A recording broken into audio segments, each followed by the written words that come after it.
Baik, Bismillahirrahmanirrahim. Assalamualaikum warahmatullahi wabarakatuh. Pada kesempatan yang baik ini, kita akan mengulas terkait dengan pertanian masa depan. Ini adalah bagian dari kuliah kita tentang mata kuliah di program studi agroteknologi, yaitu pertanian berkelanjutan. Nanti kita akan lihat pertanian berkelanjutan itu apa dan tantangan-tantangannya seperti apa ya. Baik, kalau kita perhatikan bahwa pertanian itu menjadi bagian yang sangat penting dari suatu bangsa, termasuk juga bagi bangsa Indonesia. Nah, pertanian bagi masa depan ya tentunya menjadi tumpuan yang sangat penting ya. Jadi kita akan lihat bahwa pertanian itu memiliki kepentingan yang luar biasa. Yang pertama adalah bahwa potensi ya di kita ini di Indonesia khususnya itu sumber daya yang sangat besar dan beragam ya. Kita memiliki banyak sekali lahan-lahan ya. Kita tahu bahwa lahan baku sawah kita meskipun dari setiap tahun berkurang ya, tapi kita masih cukup banyak memiliki lahan baku sawah sekitar sampai 7,4 juta hektar gitu ya. Belum lagi yang lainnya ya. Belum kita lihat bahwa ketika kita bicara tentang pertanian masa depan tentunya menjadi sangat erat kaitannya dengan upaya kita untuk meningkatkan pendapatan nasional ya. Nah, pertanian itu menjadi salah satu sektor yang krusial ya. Khususnya kalau kita lihat pertanian secara umum, secara general atau secara apa ya namanya ya, secara luas bahwa pertanian tidak hanya dilihat dari bagaimana upaya budidaya komoditas pangan, tapi juga komoditas perkebunan, maka kita akan lihat bahwa dengan adanya pertanian ini devisa negara melalui sektor perkebunan menjadi sangat tinggi, yaitu bagaimana ekspor CPO kita ya, minyak sawit kita menjadi sangat tinggi dan itu menjadi pendapatan nasional yang cukup besar. Selain itu tentu di lingkup dalam negeri pun pertanian memiliki pendapatan nasional yang cukup besar. Nanti kita lihat lebih lanjut ya. Kemudian ada besarnya jumlah penduduk yang menggantungkan hidupnya pada sektor pertanian. Dan terakhir menjadi basis pertumbuhan di wilayah pedesaan. Nah, kalau kita tinjau dari sisi ini, dari sisi keanekaragaman atau luasnya lahan yang kita miliki, maka pada tahun 2021 saja kita punya lahan yang untuk panen padi itu mencapai 10,41 juta hektar ya. Saya sampaikan tadi depan bahwa kita punya lahan baku sawah sekitar 7,4 juta hektar dengan luas panen mencapai 10,41 juta hektar. Kemudian produksi yang kita bisa hasilkan setiap tahun khususnya pada tahun 2021 itu sekitar 54,42 juta ton ya gabah kering giling. Nah, sementara untuk kalau kita konversi menjadi 31,36 juta ton beras ya. Nah, kebutuhan beras kita tahunannya ya sekitar segini ya. Jadi kita untuk padi ini sudah swasembada pangan ya. Kemudian kalau ditinjau dari luas panen jagung tahun 2020 itu mencapai 5,16 juta hektar dengan produksi mencapai hampir 25 juta ton jagung pipir kering ya. Belum luas panen kedelai yang mencapai 362.000 hektar, luas panen kentang mencapai 70.000 lebih hektar, dan ini menjadi sumber daya yang sangat mendukung ya bagi pengembangan pertanian kita di masa yang akan datang. Nah, kita perhatikan di sini bahwa eh, dilihat dari kontribusi pertanian dalam produk domestik bruto ya, produk domestik bruto, maka eh, di sini sangat terlihat bahwa sepanjang tahun 2021 ya lapangan usaha pertanian mencapai 2,25 kuadriliun ya. Dengan kontribusi itu terhadap pendapatan nasional itu sampai 13,28%. Jadi ini luar biasa nih pertanian, kontribusinya sampai 13,28%. Nanti kita bisa lihat di sini ya. Nah, di sini posisinya ya. Kemudian dari sisi bagaimana kemudian banyaknya orang yang bergantung dalam dunia pertanian di kita ini di Indonesia khususnya.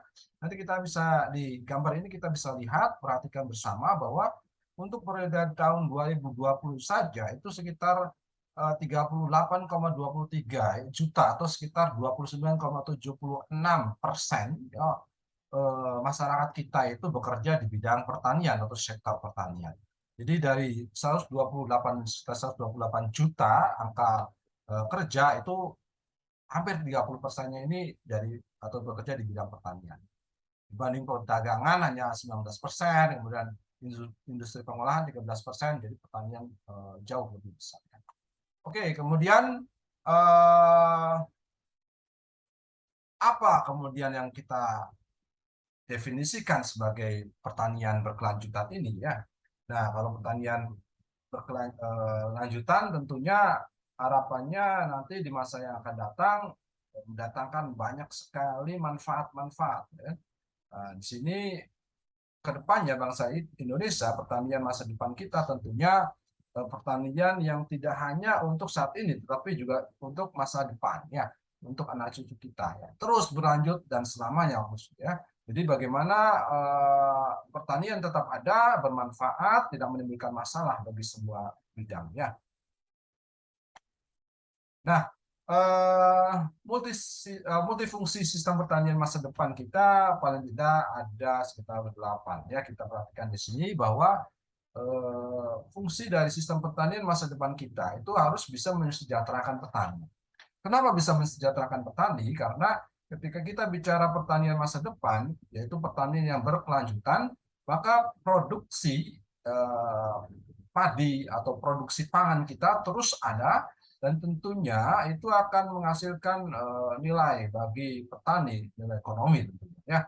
Dan ini menjadi sangat penting untuk bisa mensejahterakan petani. Selama ini petani-petani kita cenderung kesejahteraannya rendah ya. Jadi harapannya ketika kita mengelola pertanian kita untuk masa depan kita, yaitu berbasis pertanian berkelanjutan, kesejahteraan petani menjadi meningkat. Kemudian kita juga menyediakan pangan ya secara cukup tentunya bagi bangsa Indonesia.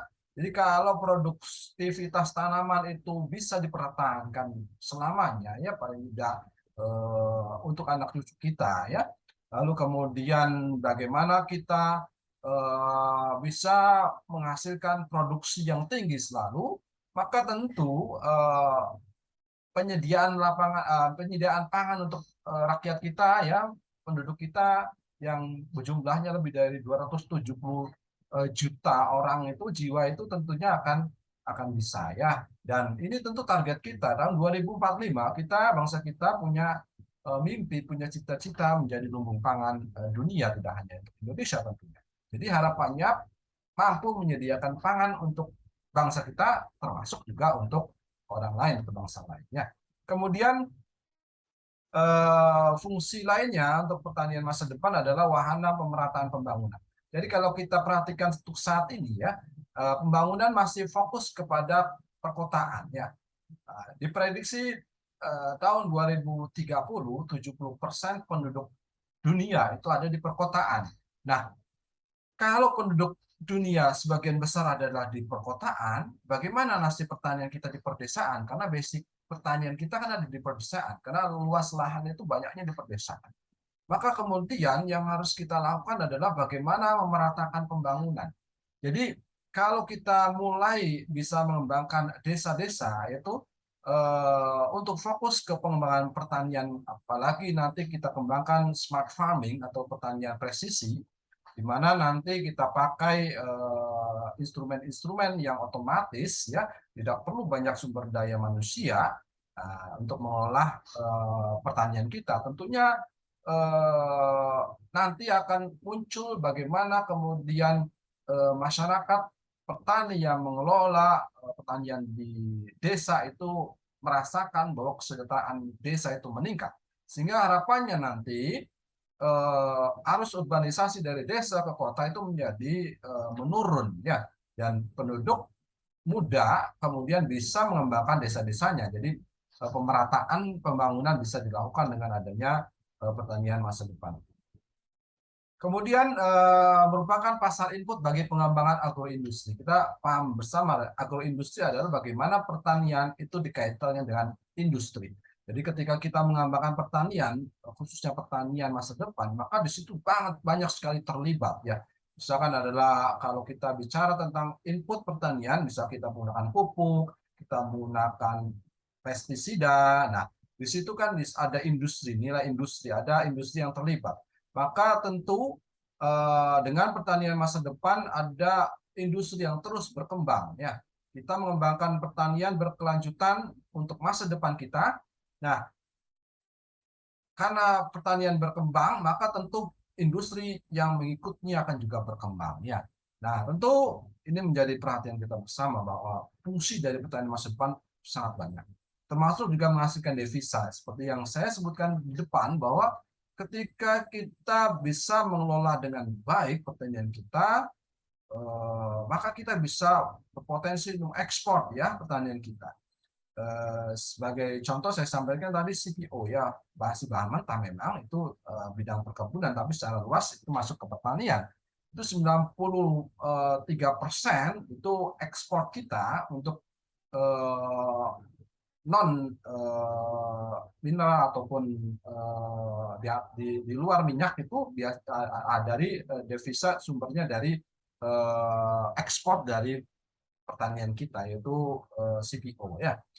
Coba kalau nanti kita bisa mengembangkan pertanian masa depan secara berkelanjutan, maka mimpi kita atau cita-cita kita menjadi negara produsen pangan atau lumbung pangan dunia akan bisa tercapai. Ketika kita menjadi lumbung pangan dunia, tentu kita tidak hanya swasembada untuk dalam negeri, tetapi hasilnya itu bisa kita ekspor menjadi sumber devisa. Nah, kemudian berikutnya ada fungsi lapangan usaha atau pengembangan lapangan usaha dan lapangan kerja. Tentu tadi 30% dari angka kerja itu ada di pertanian. Coba kalau kemudian pertanian kita dikembangkan untuk masa depan, di situ akan muncul berbagai usaha kecil menengah, bahkan usaha besar untuk mengembangkan pertanian. Bahkan di situ akan menyerap lebih banyak lapangan pekerjaan tentunya ya. Nah, pada akhirnya itu akan meningkatkan pendapatan nasional dan daerah ya. Kalau selama ini mungkin PDB-nya hanya 13%. Jangan-jangan nanti ketika pertanian masa depan itu dikembangkan secara berkelanjutan, maka bisa menyumbang lebih banyak, lebih dari 13% untuk produk domestik bruto kita ya. Nah, yang penting lagi adalah bahwa fungsi yang menjadi sangat krusial adalah bagaimana menjaga kelestarian sumber daya alam. Jadi kalau kita bicara pertanian, kalau hanya saat ini, maka kita bisa saja bicara bagaimana kita menghasilkan produk yang besar tanpa kita memperhatikan aspek lingkungan. Tapi kurang arif rasanya ya, karena kita hanya bicara tentang profit. Tapi dengan pertanian masa depan kita yang dikembangkan dengan sistem pertanian berkelanjutan, yang juga memperhatikan faktor lingkungan, pelestarian lingkungan atau sumber daya alam, maka tentunya kita akan bisa menjaga kelestarian alam ya ke depannya, sehingga pertanian kita akan terus bisa berkelanjutan. Nah, bagaimana kemudian potensi pertanian kita di masa yang akan datang? Apakah menurun atau tentu meningkat? Tentu kalau kita bicara tentang masa depan bangsa ini, kalau kita bisa kelola dengan baik pertanian kita, basis pertanian berkelanjutan untuk masa depan, tentunya akan meningkatkan nilai bagi bangsa kita. Di situ ada hasil potensi-potensi yang ada ya, termasuk bagaimana pembentukan produk domestik bruto, kemudian menyerap tenaga kerja, menyediakan pangan, kemudian ada aspek industri yang terkait bisa disupport dari pertanian, termasuk juga aspek ekonomi dan ekologi yang juga berkait dengan pertanian berkelanjutan ya. Kemudian kita bicara era globalisasi, tentunya di situ akan ada perubahan-perubahan selera konsumen untuk hasil-hasil pertanian. Dulu konsumen kita, misalkan padi ya atau beras, itu hanya yang penting adalah makan. Tetapi kemudian perkembangan berikutnya adalah bagaimana kemudian kita harus mengkonsumsi beras yang pulen, kemudian yang aromanya enak, ya tidak apek atau aromanya misalkan wangi. Nah, kemudian ada juga proteinnya tinggi misalkan, maka unsur ini punya ya namanya padi varietas protein tinggi, termasuk ada kandungan Fe atau besi yang tinggi. Nah, itu juga menjadi sangat menarik. Jadi ke depannya produk-produk pertanian kita tidak hanya dari sisi kuantitas, tapi juga kualitas. Konsumen akan mencari kualitas yang diinginkan. Kemudian produk agroindustri mempunyai elastis yang tinggi atas pendapatan. Bagaimana kemudian uh, bisnis yang berkaitan dengan pertanian yang tentu dikelola dengan profesional dalam lingkup besar, dalam lingkup industri tentunya memiliki elastisitas yang tinggi, elastisitas yang tinggi atas pendapatan. Jadi ketika dikelola dengan baik, maka pendapatannya bisa menjadi sangat tinggi ya. Maka ini pentingnya bagaimana pengelolaan potensi pertanian masa depan kita dengan sangat baik. Kemudian bagaimana kita menggunakan renewable input. Jadi pertanian masa depan yang berkelanjutan itu harus bisa menggunakan input-input pertanian yang bisa diperbaharui. Jangan kemudian kita hanya memanfaatkan misalkan kalau kita perhatikan di sini di pertanian modern yang konvensional ya itu kan kita biasa menggunakan pestisida sintetik ya. Nah, pestisida sintetik itu kan bahan dasarnya apa? Itu kan hidrokarbon misalkan ya. Nah, tentu itu akan mudah hilang ya karena hidrokarbon tuh ujung-ujungnya adalah dari minyak bumi yang berasal dari fosil yang tidak bisa diperbaharui. Tapi kalau kita kemudian menggunakan misalkan untuk substitusi atau menemani bagaimana upaya untuk atasi serangan hama, kita gunakan misalkan pestisida nabati yang sumber-sumbernya ada di sekitar kita ya, bahan-bahannya ada di sekitar kita yang mudah kita perbaharui, kita tanam dan seterusnya, itu akan menjadi sangat menarik ya. Kemudian di sini ada juga faktor bagaimana agroteknologi kemudian sangat fleksibel, padat modal dengan padat karya. Jadi pertanian ini ke depannya juga dikembangkan dengan modal yang padat, dengan sumber daya manusia yang bekerja di situ menjadi sangat besar dan ini menjadi sangat menarik ya. Kemudian konsumen cenderung mengkonsumsi produk nabati alami. Nah, ini menjadi sangat menarik bahwa ke depannya selera konsumen akan uh, terus berkembang, ya akan menembangkan bahwa mereka ingin kualitas makanan mereka itu bagus, ya sehat tentunya, dan ini menjadi perhatian kita bersama. Nah, ini adalah 9 tantangan bahwa pembangunan pertanian kita akan diarahkan kemana sih nanti untuk masa depan. Ini tantangannya. Nah, pertama kepemilikan lahan ya di kita ini di Indonesia pemilikan lahan yang sangat rendah ya untuk sawah saja itu rata-rata 0,8 hektar itu padahal kalau kita bicara tentang pertanian kita bicara negara tetangga misalkan Thailand bisa mencapai 3 hektar ya untuk satu individu misalkan satu petani sementara kalau kita bicara di Jepang saja itu 1,5 hektar itu kan sangat jauh dibanding kita. Kita umumnya bahkan di petani-petani kita petani gurem atau petani penggarap dia tidak punya lahan.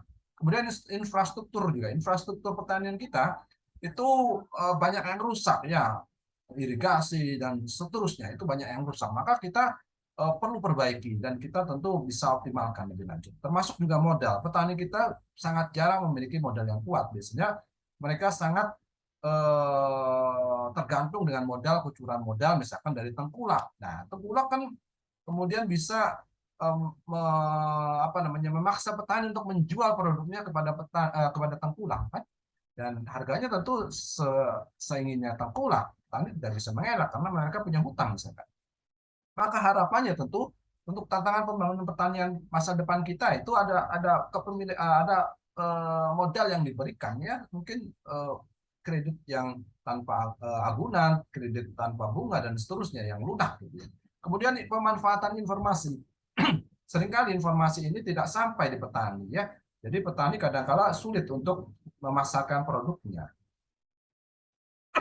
Jadi kedepannya harus ada hubungan antara petani dengan konsumen ya, harus ada informasi yang klop sehingga kemudian petani bisa menjual produknya ke konsumen, konsumen bisa mendapatkan dari petani.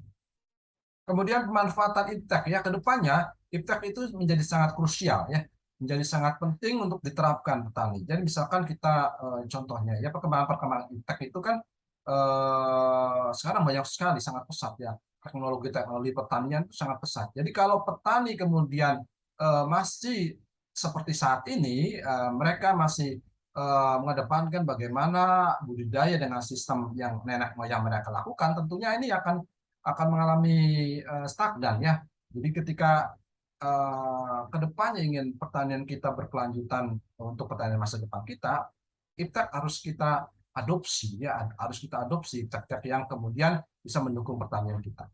Juga budaya kerja kita. Jadi budaya kerja kita itu harus kita tingkatkan. Bagaimana kita kerja keras, kerja cerdas tentunya ini menjadi sangat penting. Dan kelembagaan petani termasuk juga misalkan ada sistem koperasi, karena selama ini petani itu memang kadang ada koperasi, tapi koperasi mungkin tidak aktif ya, ataupun sebagian tempat tidak ada koperasi. Padahal penting sekali ini untuk menghindari tadi adanya tengkulak-tengkulak yang main harga ya. Dengan adanya kelembagaan petani, koperasi dan seterusnya itu akan bisa melakukan bargaining position. Bagaimana dia bisa secara kuat misalkan merumuskan harga juga, jangan hanya bergantung kepada tengkulak. Kemudian tantangan berikutnya adalah otonomi daerah.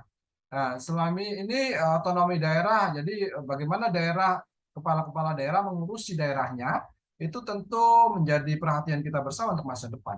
Kalau misalkan pemerintah pusat punya program yang sangat baik, kemudian ditransfer ke daerah-daerah, belum tentu daerah-daerah akan ikut misalkan ya, karena memang daerah punya otonomi. Nah, inilah menjadi pentingnya bagaimana ke depannya ada hubungan yang klik antara pusat dengan daerah. Termasuk juga tantangan pasar dan tata niaga. Selama ini tentu pasar hanya dikuasai orang-orang tertentu ya. Nah, ini menjadi sangat pelik ya ketika kita bicara bagaimana petani ingin sejahtera, tentu uh, dia akan harus dapat nilai tambah dari misalkan produk pertanian yang dihasilkan. Tetapi ketika dia tidak bisa masuk ke pasar ya, karena misalkan ada di situ ada mafia ya, dan seterusnya, tentu petani akan kesulitan untuk memberikan harga yang memadai untuk kesejahteraan mereka. Nah, ini menjadi gambaran kita bahwa pertanian masa depan kita, pertanian masa depan yang kita harapkan dikembangkan dengan sistem pertanian berkelanjutan, tentu memiliki banyak tantangan dan kita perlu satu padu untuk bisa merumuskan bagaimana solusi terhadap tantangan itu. Oke, demikian yang bisa sampaikan terkait dengan pertanian masa depan. Mudah-mudahan bisa bermanfaat. Saya akhiri. Assalamualaikum warahmatullahi wabarakatuh.